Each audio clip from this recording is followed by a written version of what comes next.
none of it was more valuable than that one selfie moment, right? But you can't plan for that. Right. You could try. Well, now everybody's going to try, but had you not been a partner, the Samsung phone would not have been there stage right to grab into that break that needed to be extended. Right.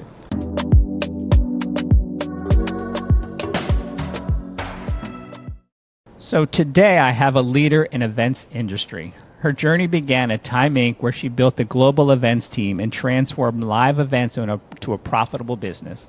She was the senior VP at BET, developing multi-channel programs spotlighting women.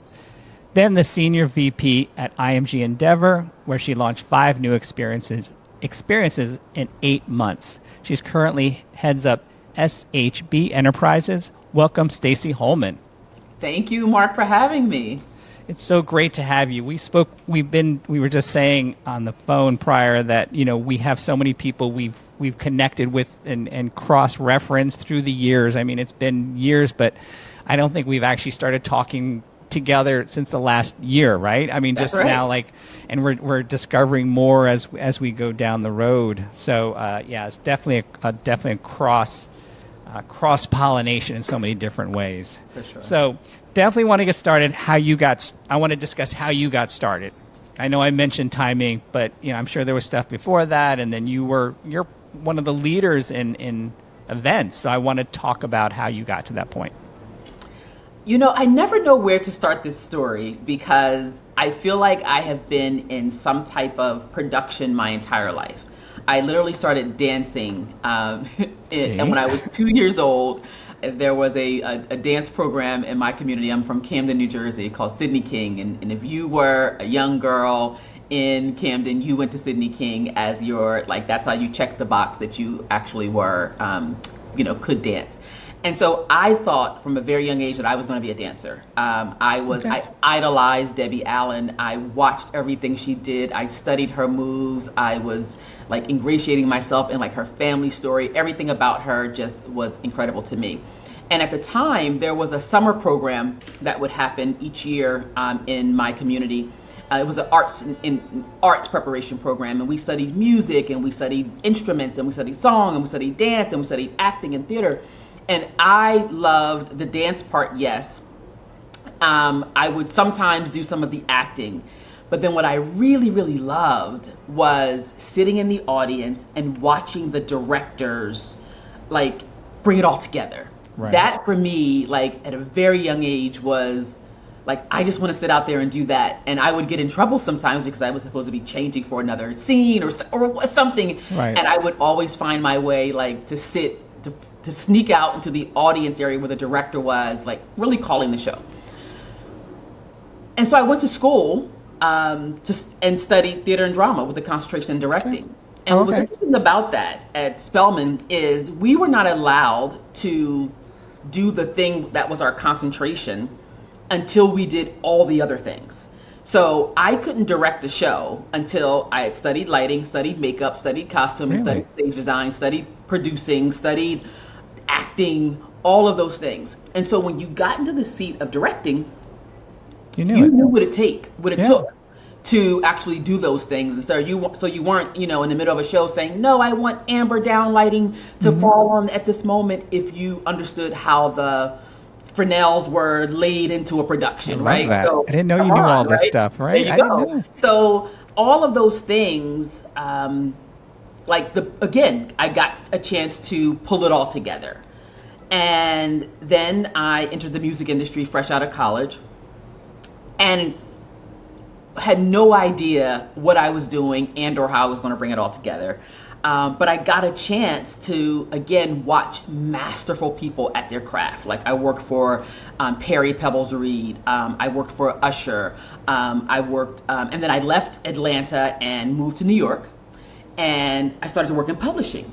And so that's where the Time Inc. piece came in. So the getting my start has been really a constant, how did I get started? It's been a constant start over to get closer and closer and closer to really the next thing. And I don't land on an idea, Mark, that I've arrived. I feel like the arrival will be when you guys are singing slow songs about me, because I feel like I still have the energy. My knees are fighting back. That's a different story. But I feel like I still have the energy and the love of creating connection with people that has not diminished at all. So Time Inc., I worked there, Time Inc. and then Essence, because Time Inc. bought Essence probably about 3 years into me working there. And then I went to work at Essence in 2006. Okay. And I was there from 2006 to 2018. So I grew up at Essence. Right. And I never forget the call when I was going to work at Essence. I was going to work in a promotions role. Mm-hmm. And they really had kind of like made it up. It wasn't like really a promotions role. But I remember getting the call from the head of marketing at the time, who said, I just want to make sure you know that this role has nothing to do with the Essence Festival. And I was like, okay, it's fine. Right.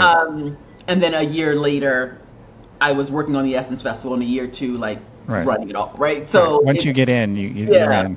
But the getting started has always been a constant evolution of adaptability, the being clear about,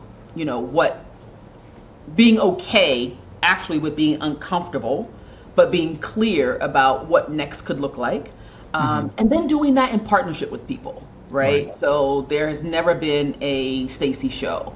Not a good one anyway, right? So I think that that has been my start, is to constantly be in community with people, to not be afraid to not be the smartest person in the room, and to constantly listen to how the industry is evolving and being reshaped, and to take risk, right? And so I know that that's a lot in terms of telling you how I got started, but I really feel like I'm starting over. There's a new start to it every time there's a new opportunity in front of me. I'm like, we're starting again, and I bring some of what I've learned, and then I'm open to all new learnings as well. No, I love the fact you say you're just kind of, you haven't arrived. I mean, I think I feel the same way at the time. It's like, when have we arrived? I'm like, I don't know.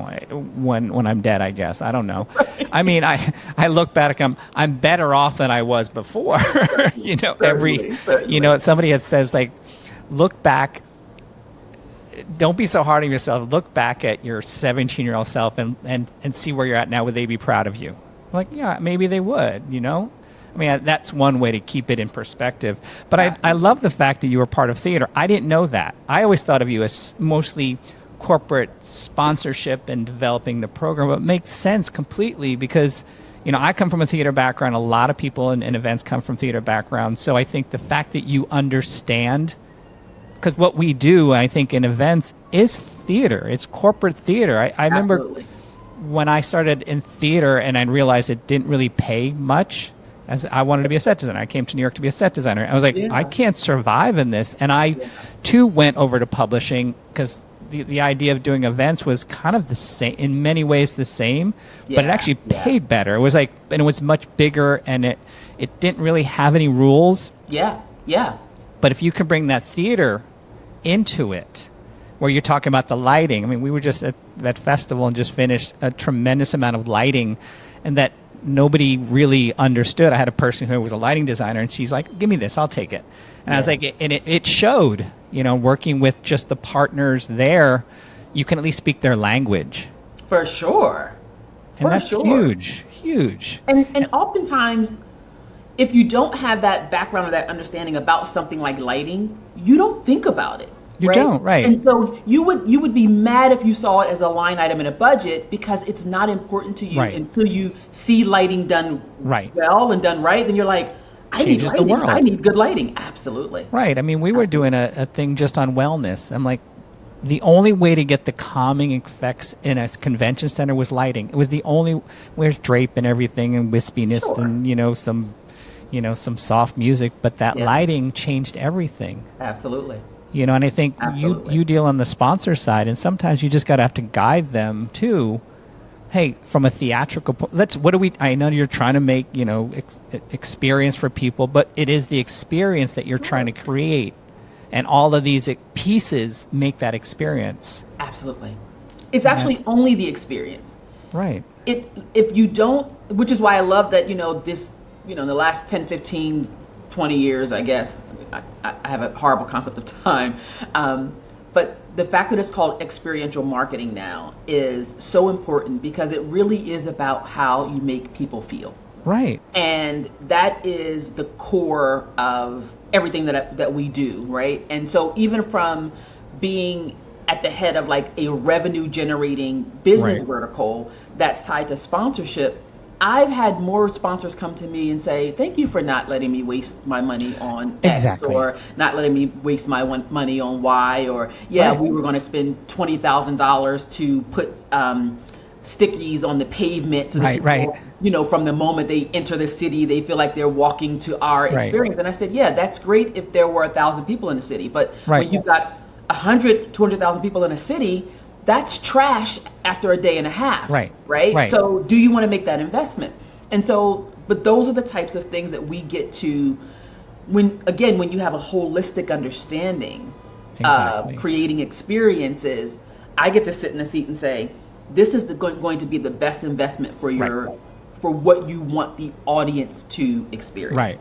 Right. And we've had very similar conversations, probably, and dealing with even sponsors and internally with people guiding sponsors, like it should be more than just giving free stuff away. Oh God. I mean, that's what we're up against now. It's like people are going to take it. They're going to take the free stuff, but is that helping you? Yes, they're getting a product in their hand, but are you interacting with them? Are you touching them? Or are you getting your message to them?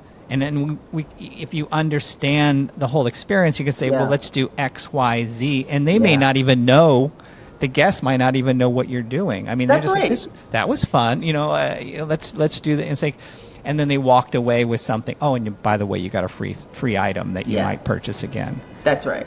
But you're right. It's about creating relationship, right? Because when I'm not at an event, maybe I'm in the store and I'm looking at a shelf of products, and I am going to purchase. I move down the purchase funnel, experiential marketing. Yes, it is. I move down the purchase funnel based on relationship with products. Right. And so, or at least that's the type of consumer that I am. And normally the type of consumer that I'm serving, is they are engaging because they feel like they have a relationship with you, and or at least you have a relationship with their community in some way. Right. And so there is great value to putting a product in someone's hand. There's also a great product in having a conversation with them about why you developed that product or how you developed that product, or if they've used that product and what their feedback is, to you about that product. And is this the best product for you if you're a mom of, 3 daughters and all have, 4C hair? I'm making this up, right? Like, absolutely. Is this the best product, right? In terms of, I've got a little bit of time, like, tell me your story. Like, is this the right thing? Oh, actually, let me give you this, because you have more than one product, right? Right. So is there a real conversation being had around those things? So I think that's one of the key differences that I like to talk to brands about, in terms of, not just being a sponsor of something, but engaging with your target audience. Right. If they're your target, then engage with them. Yeah, and I think you bring up a great point. I mean, you've been doing this long enough, and people buy these sponsorships. Oh, I bought this. Well, now what? I'm shocked sometimes that some of these larger companies have really not thought through the process. They literally buy a sponsor because they're supposed to be in it or whatever, but they really haven't thought through the process. And that's where people like yourself come in, and it's like, explain it to them. That's why we have jobs. Right, that's what we have. You're right. Yeah. I mean, they fight. Like strategy is important. Right. Yeah. And they'll sometimes not fight you, but they'll question it. And luckily, I think, particularly you have the experience to say, well, I've done this, and this is why these things work. So I think that's key. So look, I was reading some of your information. You have a thing called the Golden Triangle. Can you explain what that is? Is this something you made up, or is this something that exists in the world? I have not made up anything. Okay. I think everything in my life has been some type of collaboration of ideas and experiences.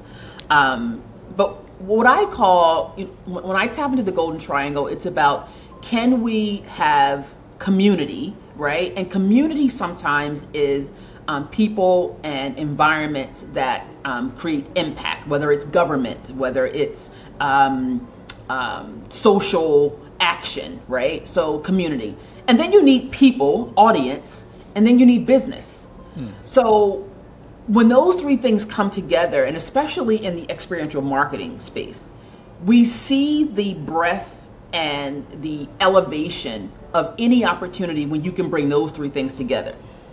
Is there an audience that needs support, or that we are serving, or that we are targeting to offer them something of necessity, of relevance, right? Not everything is deep. Sometimes it's like, I have a product and I want to offer them really good mascara that doesn't run.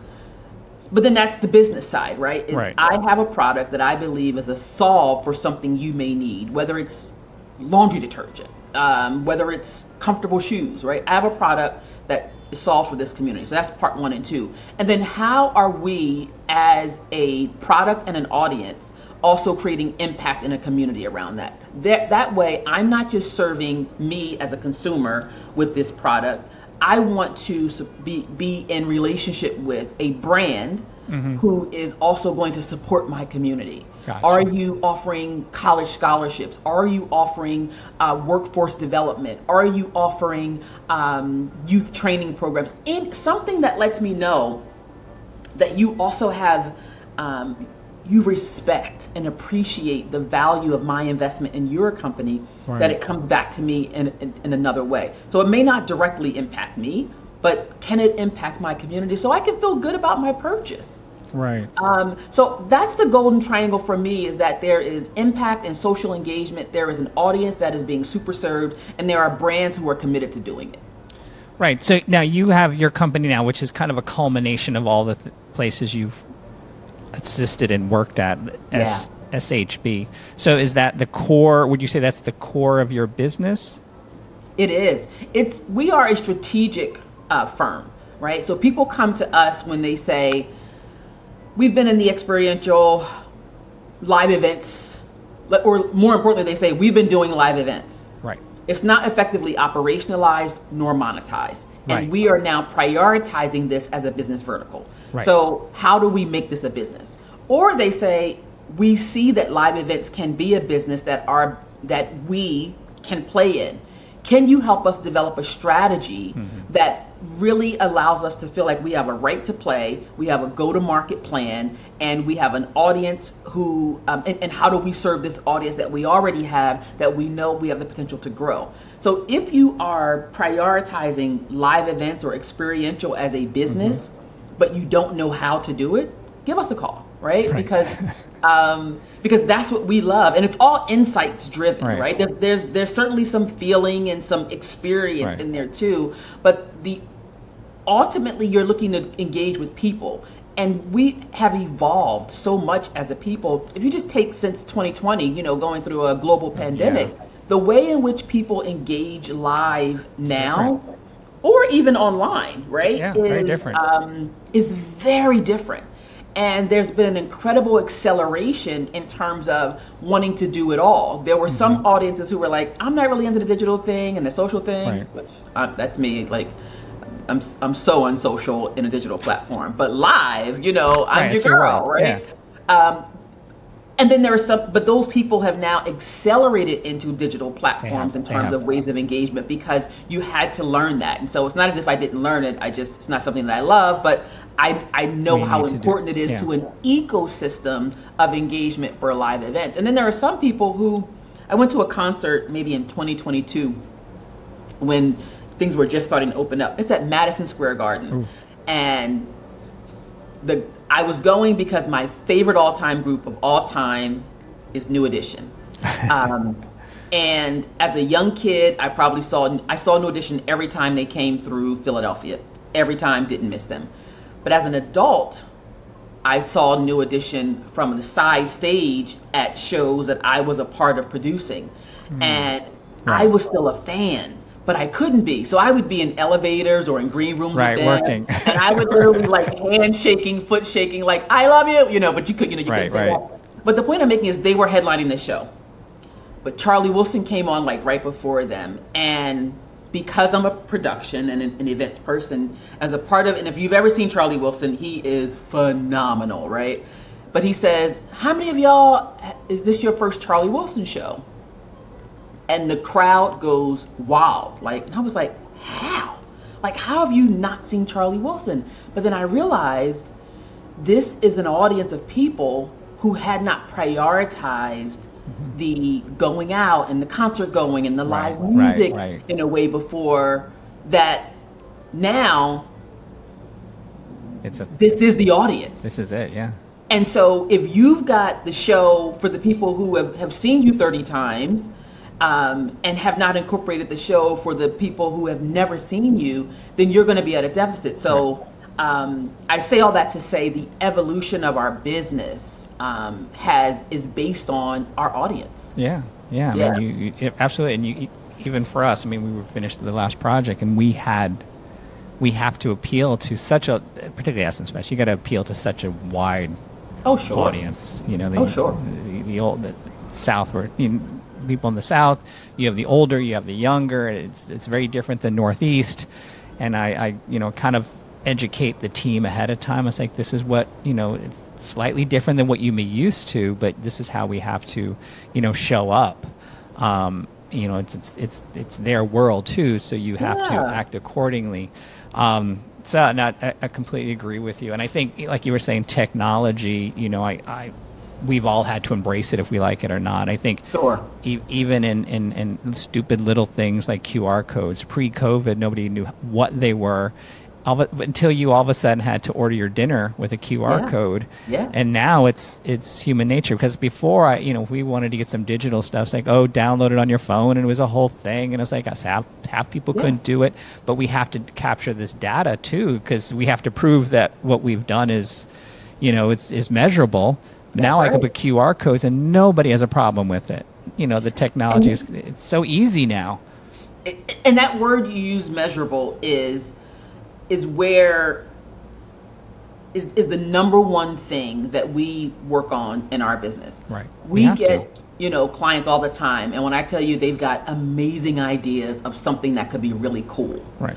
And anyone who has worked with me in my career, at least in the last 20 years, you know that kryptonite for me, well, I've got two kryptonites. One is the word make good. Make good, that means you overpromise, underdeliver. Yeah. But the other is, I've got an idea, this is cool. Right. And with no way to talk about, is it measurable? Is it monetizable? What does it take to operationalize it? And it's just... And we do it as a result of it just being cool. Now, bring me the cool idea. Right, cool. Let me operate. Could be good, right? Cool could be good, cool right? Can be the best thing in the world, but it can go either way. Yeah, absolutely. So let us do a little bit of pressure testing of the cool idea to see, one, does it meet your goals and objectives? Are you going to be able to measure ROI as a result of this really cool idea? And sometimes there are things that are lightning in a bottle, but we've got to go into it saying, like, I always talk about, Ellen DeGeneres at the Oscars and taking that grabbing that Samsung phone and taking a selfie. Not planned. Right. Samsung probably spent millions of dollars in, that integration and commercials and all those things. None of it was more valuable than that one selfie moment, right? But you can't plan for that. Right. You could try. Well, now everybody's going to try, but had you not been a partner, right, the Samsung phone would not have been there stage right to grab into that break that needed to be extended. Right. So all of those things are important in the ecosystem. So and that's how you have to say, cool. Oh, cool. Samsung has this thing called a widescreen selfie. Okay, well let's try it out, right? So those are the types of things that we like to pressure test. So if you had to look back and if there was something that was cool that worked and something that was cool that may not have worked, a couple of examples that you've worked on. Let's see, cool that worked. lots of cool stuff that worked. Yeah, sometimes you got to explore it. Somebody will throw something. It was like, I know when somebody says, let's try it. I have some cool, same thing. If somebody says a cool idea, I'm like, I immediately say, do we have the budget to do it? Do we have the time, or do we have the time or the expertise to do it? Right. And it could be simple, but it could be complex. And let's try it, but understand it may go this way, it may not. Oh, I've got so many cool things that worked. Just one. I'm really trying to. I put you in a spot. Find a good one. All right, so one of my favorite. I don't think you know this story. I love this. Okay, go ahead. I'm going to use it because it involves you. So I know you just came off of Essence. Yep. Again, congratulations. Thanks. As the lead on revenue and sponsorships for Essence, there was I would get my tail handed to me after every Essence festival by the editors, primarily the beauty editors, because we had an exclusive beauty sponsor, and they would say, Staci, listen, I get that the sponsors pay for all this fabulous free stuff to happen, and that's great. But we are Essence, and we are beauty editors, and we are currently having an exclusive conversation about either one brand that's here, or we can't be honest and mention other brands. And the reality of it is, the audience is expecting to experience us as editors, not as brand ambassadors for the sponsors. Right. And so for the first couple of years, while I heard them, I was like, I get it, but what do you want me to do? Right? This is how it's being paid for. But I was taking it to heart, and I will say what became quickly evident is that not only was that so true, which I never doubted the truthfulness to it, the authenticity, but all of these other brands started to ambush around the festival. Right. And it's like, for those who don't know, everything's held in the convention center, and it's a paid sponsor. But then you have the other ones going into taking over a pop-up shop or a restaurant or a retail store surrounding it, not really paying anything towards the brand. Yeah.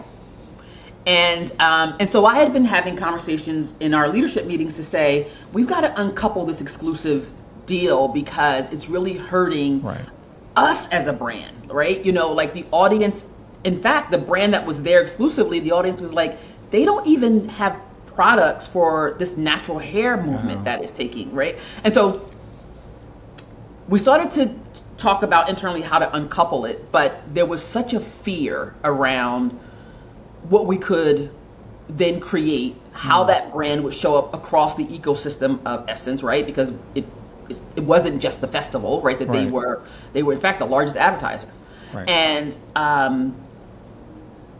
but we knew we had to do it, right? Because we had to be again in real community with our audience. And Mark, you used to produce an event called Best in Black Beauty. We did, right? Small little event, yep. And one year you did the Beauty Carnival. Yeah. So you guys called. We're going to give it a carnival theme. Like, yeah, it sounds fun. Okay, let's play. Okay. Yep. And this was the day Prince died. Do you remember that year? Somewhat. Guys did the Beauty Carnival. The event was that night. Prince had passed, so it was like this really weird energy. He had just played the festival a few years before, maybe a year before. I can't remember the dates, but. And I got to the Beauty Carnival, and I said to our dear friend Candace, I said, this is what I want at the festival. I said, this is the beauty experience that I want at the festival. We need everybody to be able to play. Yeah. And she goes, what does that mean? And I said, let's make it mean something. And Candace and Annika and Cassandra and all people we know and love, kind of like stepped in and help us to operationalize that as an idea. And that brand who had been exclusive, they came back. All the other brands that had been ambushing around us, they came back, and the ones who didn't, they felt a difference in their ability to ambush. And so the cool idea was the Beauty Carnival, right? And that a carnival is a combination and a collaboration of many different things, and it represents the way Black women cocktail beauty, right? There is no one product in our beauty cabinet. So that is a cool idea that works. That's true. I remember when you guys came to me, I was like, everybody was really reluctant. I mean, probably not you, because I wasn't talking directly to you, but we got this Mark, we never talked. Like, it was no, always right. We people never. in the You middle were of us, right. but You were in the I was back background, here. right? And somebody said, and I'll be honest, they were like, I don't know. There was like, so we want to build, that event. We want to build out called Beauty Carnival. Not a lot of money. We don't have a lot, but we're going to try to. But you need to make a cohesive Yeah. world Yeah. to live in. So I was like, Yeah. I kind of thought back. I was like, all right. And I've always wanted to be at the festival, and I was like, I know we can add value here. So I kind of thought about what we used to do at Bryant Park Fashion Week, and I probably never told you this, but when I worked at Bryant Park, there was the hub. It was a center where all the sponsors would gather around, and they were exclusive, but you had Amex and different people like that, and insurance company. But we'd always have a hub, and we'd have you could go to the center and you'd split out and kind of experience everything. So we kind of used that same model. Yeah. And made everybody a footprint. Kind of. So when you said Beauty Carnival, we changed the graphics. Nobody else was doing graphics as one cohesive unit. Everybody sponsor, creating their own little worlds. It's like, we're going to create our own little world. Yep. And then now it is the biggest money maker. And we just announced Beauty Con. It's evolved into Beauty. It is the largest piece of the festival when you talk at what it's become, and we literally now have to manage lines. I mean, people were upset because we had to put a secondary line just to manage people getting into it, to get on the other lines for all the sponsors, and every sponsor is just as full.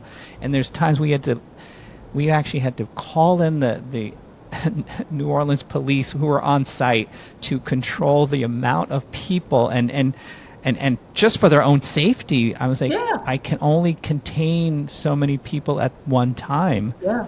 And now it's educating to some of the sponsors and how they can get people moving through fast, yet still get that experience. So it too has evolved, and it's still evolving as such. That's now fantastic. it's become its own little monster. But thank you for getting us involved early on. But I know the team's like, I don't know about this. You want to try it? I'm like, let's try it. You guys are giving us the chance. We'll take advantage of it. All right. I'm happy to hear that. You do I know you have the company, but you have this thing called the Project Mori. Can you explain what that is? Yeah, so I'm a board member at Project Mori. I get all fuzzy inside just thinking about it. So I've been a board member now for almost 2 years. And Project Mori is a nonprofit organization, and it is centered around this idea of a summer camp experience for young people certainly from underserved communities. And we've heard about 100 camps like that. Right. What anchored me in the idea, and what absolutely had me fall in love with Project Mori, is that the students enter this camp in the 4th grade, and they come back to camp every summer until they are seniors in high school, and then Project Mori is still partnering with them, mentoring with them, supporting them, doing scholarships and financial support through what we would call the 13th grade, right? Because not everybody goes into college. Some people go into different experiences. Some people go into the military. Whatever it is, we stay connected, through that process. And so that level of consistency with the students, and it's not just the summer camp. It is year-round programming. We are in their schools with mentorship and workshops and programs year-round. So when you engage with, so for parents, when they, send their kids and say, yes, they want their kid to be a part of Project Mori, like, we become family with the family. We start calling kids, not just the youth by their name, but their parents. And sometimes it's their aunts or a grandparent or a sibling. And even, some of our board members are Project Mori alum. And, the idea of this camp came from, Maury Stein, who owned Camp Echo Lake. And he basically said, we've got this beautiful camp for people who can afford it. But there is such an opportunity to impact the communities. Again, talking about that golden triangle, right? Right. Audience you're serving, creating community and impact, and then bringing in people and businesses that can support that. He had this dream to create this camp. And he actually never lived to see the dream come to life. Interesting. But the dream was so cool that everyone who was around him still operationalized it and found a way to fund it. And this year we're celebrating our 30th anniversary. Congratulations. So it is so incredible and such a wonderful organization to be a part of. And I'm learning so much too, both from the youth that I get to engage with, the camp trainers and the other year-long instructors and mentors and programmers, as well as my board colleagues. So are they, it sounds like it's more than just camp and make arts and crafts. So they're going and they're learning skills for their future life? Like what? Absolutely. Like when you arrive at camp, first of all, the first thing you do is you relinquish your cell phone. They they should. My daughter had that. Absolutely. Thank God. And you are, I don't want to say roughing it because our tents are beautiful. Right. But it really is an experience to engage with real people in real time about real matters. You can fall apart and know that you're going to be put back together there. There are experiences and programs and whether it's music and arts, whether it is business preparation, whether you want to study culinary, like we have all those types of leaders on both the campsite and in programs that we do year round so that people can actually begin to see what their future could look like. Yeah, I think that's key. I think, even for me, part of doing this, even this podcast, is to expose people. We're here in New York. We're exposed to all sorts of things in New York. Sure. I think if you live in Indiana, or say, I don't want to pick on Indiana, but there are places in America yes. where you don't know that I want to produce events, or I want to be in theater, I want to be in dance. These are real jobs. They're real jobs. They're real jobs that real people have. They're not just made up. You actually can make. I'm not saying they're easy to do. I mean, dancing. I'm using dancing as an example, but people are involved in all aspects of you. If you're not a dancer, maybe you're a choreographer, maybe you're a music director. My daughter used to be part of Alvin Ailey, the youth program. And, I've watched and I've learned through them. It's like they got the entire facility there, which is the tour, Ailey 1, Ailey 2, the tour around the world, the people who drive the fundraising. That is a job that's a job. I give that, whoever, the team that does that, I have hands down. I was like, they got to be nice to everybody. I mean, I've seen them, the business, like they have photos of people who they need to be nice to, or in the fun, and then you got the fundraising event. I mean, it's like these are all real jobs that, if even from myself, I've had to discover, and I know a lot of people, you come to New York, you try to find yourself, but to discover and even know that these jobs exist, that careers exist, and I live in a career that I didn't know existed. Right, and they did. Yeah, like I thought I was going to be directing theater, like that was my aspiration, but now I get to direct like these massive experiences and still bring all those tools to the table. Right. Like I need to know what's happening in sponsorship. I need to know what's happening in production. I need to know what's happening on all of the stages. I need to know what's happening with talent, which is the part I hate the most. But it's like, but still, you have to know, and you have to have an appreciation and a respect for the people who are leading those areas in order for it to all come into play. And the last thing I will say about that is not only are they jobs, they are jobs. This job has taken me around the world. Yeah, me too. Around the world. Yeah, me too. It's there. And if you didn't, and back in, if you were 13, 14 years old, you don't know that we didn't even know, right? If we don't know, and we're in it, how is a kid in Ohio or Indiana, that just like creative wants to do these cool stuff, how would they even know? I mean, I remember going to a high school tour once and like music scoring. I'm like, oh my God, that's a job. It's a job. And my youngest son is going to school for men's fashion design. Now, obviously men's fashion and design have been around forever, but I have an older son that if he would have said to me 10 years ago, Mom, I want to study fashion, I would have been like, that's not a job. Like knowing that I wear clothes every day, right? I would have been like, that's not a job, right? But the evolution of access and understanding, and also realizing too that I am first an artist. Right. You in are. this craft. Yeah. I am first an artist that I can also respect, appreciate, and support Right.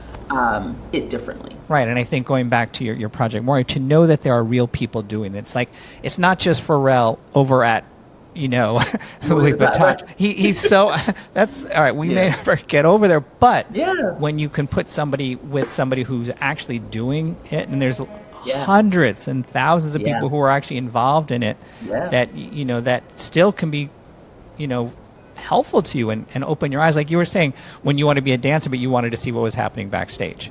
Yes. Fascinating. He's like, wait a second, there's a whole network of people that is supporting that dancer.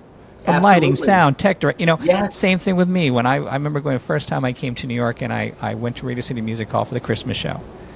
It was like magic. How do they make this happen? It's magic. Yes. It's magical. And all everybody talks about is the Rockettes, but I'm like, there is a network of people. Yes, loads of them. Hundreds of people that make this happen, make it seem magical. Yeah. All right. So from there, leading into if you would give advice to somebody starting out, what advice, and who wanted to do what you do or follow a similar path, or what advice would you give them? I mentor a lot of young people, and I will say now especially, there is a really, unfortunately, we have reached a time where there are diminishing opportunities for young people, especially graduating school and advanced degrees. It doesn't matter, right? So I talk to a lot of young people about life's possibilities, and so there are certainly like the show up, work hard, follow up, follow through. There's that. I would say active listening is so important. Right. And I say active listening because oftentimes we listen with our already heard ears, meaning we really just want to we really just want to wait for you to stop talking so I can talk. And oftentimes, as a result of that, we miss everything that was said. Mm-hmm. We miss all the jewels and gems that may have been, laid in there for you. And even when it comes to feedback, listen to the feedback. Hear what somebody is saying as a resource of information, not as a resource of fact. If somebody says to you, Mark, you've been late 3 days this week, that's a fact, right? Yeah. You can measure that, right. Like, that's a fact. But if somebody says, I want you to be more present in the conversations as it relates to us, designing for, like, oftentimes, young people, we start to cancel out all the information because it feels like a constructive, negative criticism. Right. But for me, as a leader, and for many years, I tell people, if I say nothing, it's because I don't care. That's key. If I'm giving you feedback, I care. That's a great point. Yeah.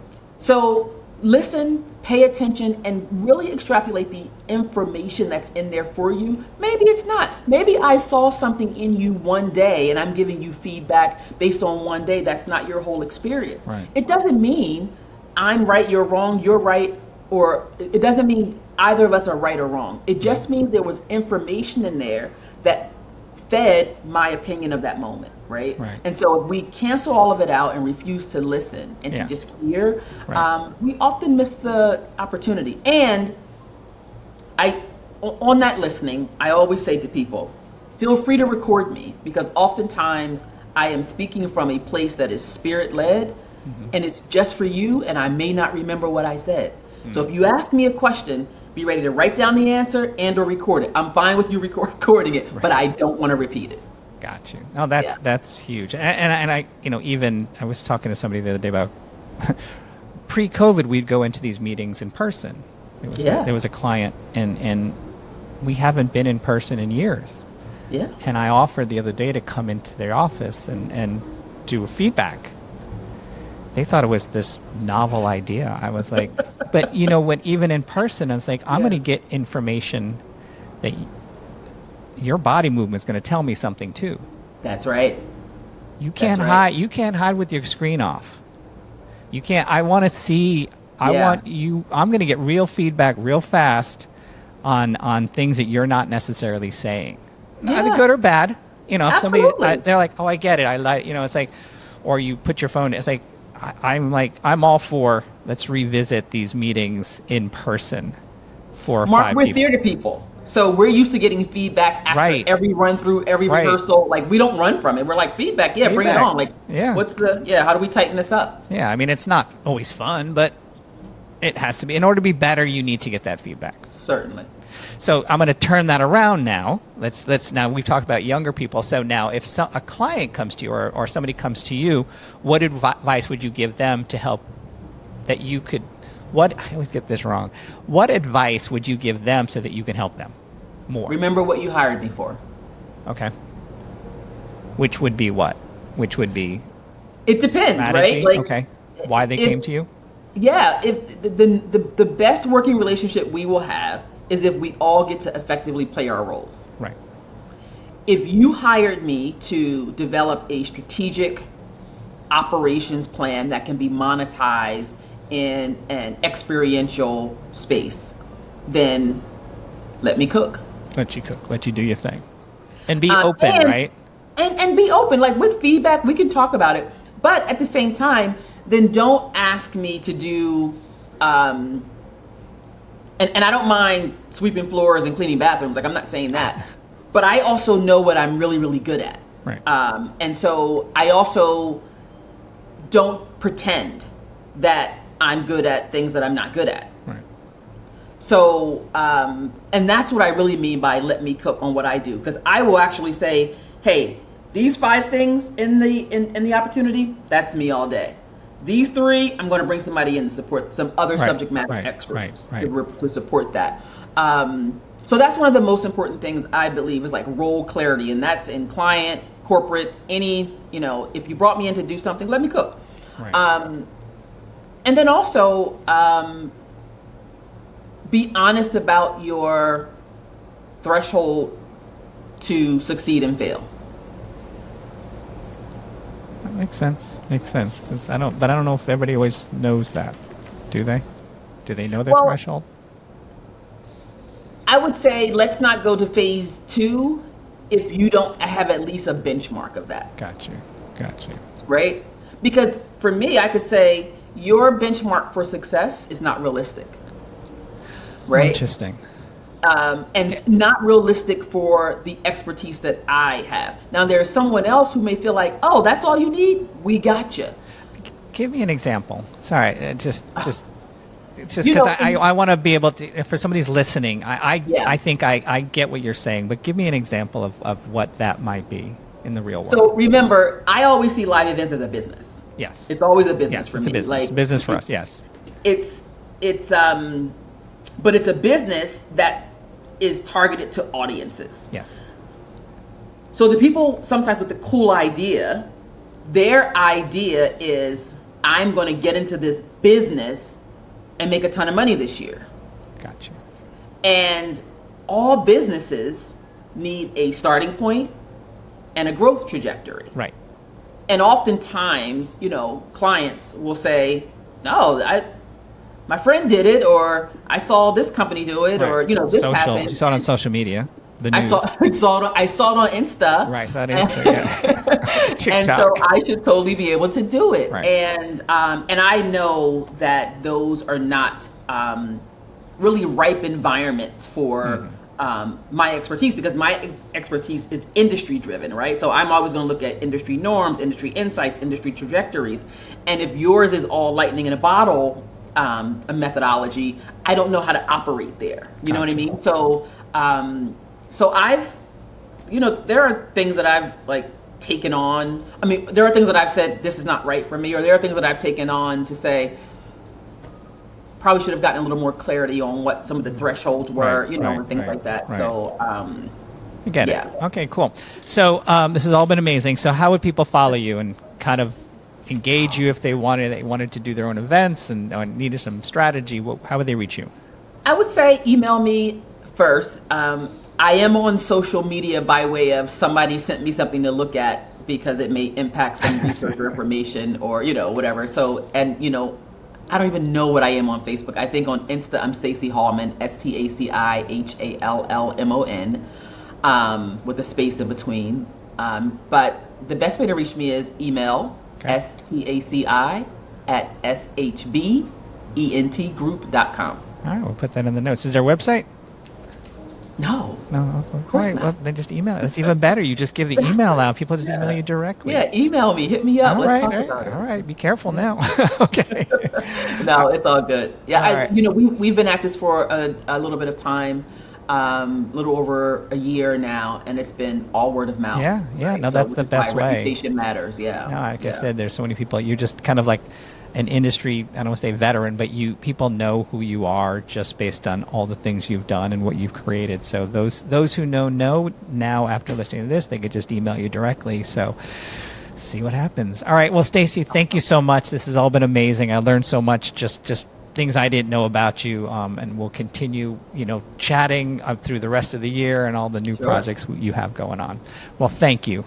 Thank you, Mark. Thanks for having me. And again, continued success. So proud of the work you're doing. Thank you. Thank you for listening. Be sure to sign up for our email newsletter at markstevenagency.com